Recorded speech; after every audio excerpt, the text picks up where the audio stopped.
Welcome, Shannon Reed. Thanks for joining me today. Thank you for having me. So, Shannon, let's hear a little bit about the Boys and Men of Color initiative at United Way. That you are the director of this initiative. For folks who aren't familiar, what is this initiative? Tell us about the work that you do. So specifically, the Boys and Men of Color portfolio at United Way is specifically directed to Black and Brown boys in our community. We are trying to do three things specifically. One, create opportunities, whether it's in looking at colleges, whether it's thinking about financial aspect, or if it's even thinking about advocacy from that perspective. We want to create every opportunity we can for a young man to get ahead. And when we think about access, one of the things that we think about access is it's really important for our young men to be able to know what's around them. If they have access to a mentor, if they have access to tutoring services, if they have access to how can I help a young man get into college? It's one thing for them to go, but to get them there are a lot of steps that it takes to get there. When we think about the resources, United Way is a huge resource for Black and Brown boys. And once again, it's really making sure that we can collaborate with other organizations, creating what resources look like. Once again, if it's financial, how do we ensure that they need books? If they need books for school, how can we get them books? If they need a computer, how do we ensure that they will have access to a computer to do those things? And I think it's really important. And I want to make sure that I weigh heavy, and I'm sure there'll be more questions that you'll ask me. But I think the other important piece about it is also being able to advocate for themselves. It's really important for us to make sure that they are able to do that. And with 2020 behind us, 2020 has been a very heavy mental health positioning for our young Black and Brown boys in our community. This portfolio, it's all about advancing equity. That is the core of what the Boys and Men of portfolio does. Absolutely. Shannon, why the focus on Boys and Men of Color specifically? Yeah, the focus is specifically on Black and Brown boys. If we look at the data, and there's a data point out there that usually I have a conversation with folks, and in the state of Wisconsin, it's the worst place to raise a Black child. So when I think about that point specifically, that's why the work that we do around Boys and Men of Color is so important. And we want to move that statistic in any way we can.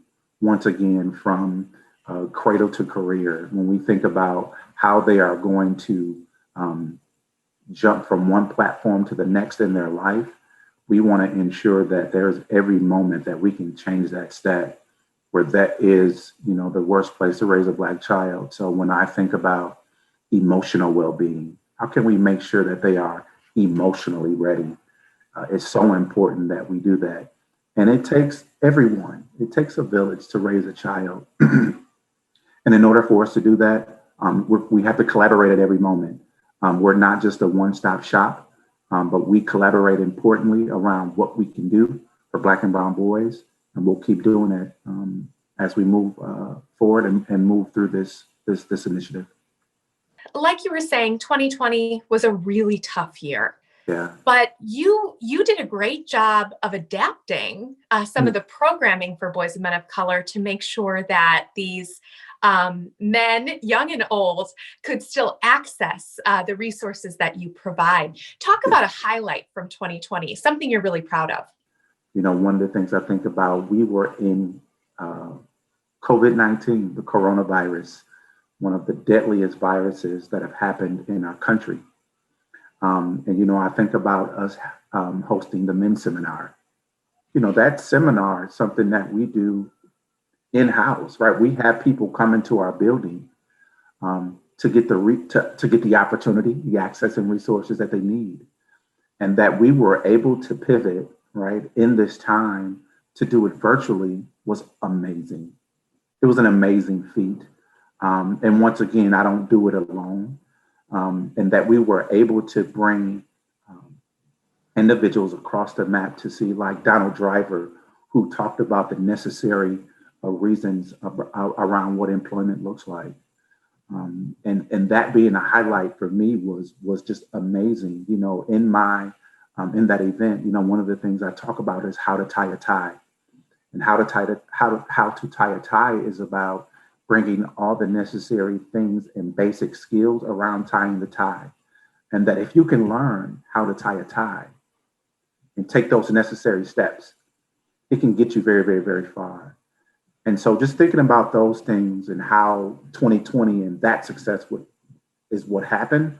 But I still never forget what we've been through as Black and Brown boys in our community, being able to really get over, and maybe that's not the right word, but really try our best to align what's going to happen um, for Black and Brown boys. And so seeing that our failures and our success was one of those things, and employment is one of the things that is going to help our young Black and Brown boys in our community.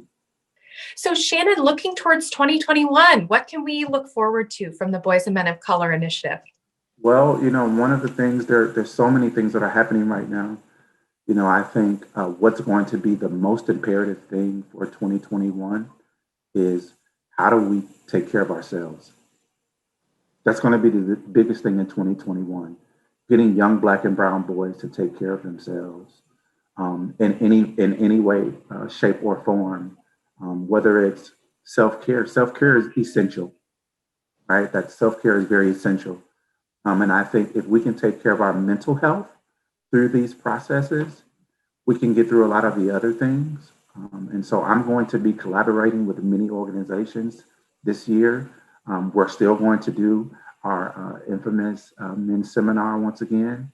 We're also going to be talking with young folks around how they can get started financially, learning about stocks, which is so exciting. We're going to be doing that. And 2021 is going to really be the year of self-care. How do we take care of ourselves? What does compassion look like? So that's going to be the one thing that I'm going to make sure that I include in everything that I do: compassion, self-care, and making sure that self-care is essential for all of our young Black and Brown boys in our community. Wonderful. Well, we can't wait to see what you do next, Shannon, and what comes next from United Way with Boys and Men of Color. So thank you so much. Thank you very much. Thank you for having me.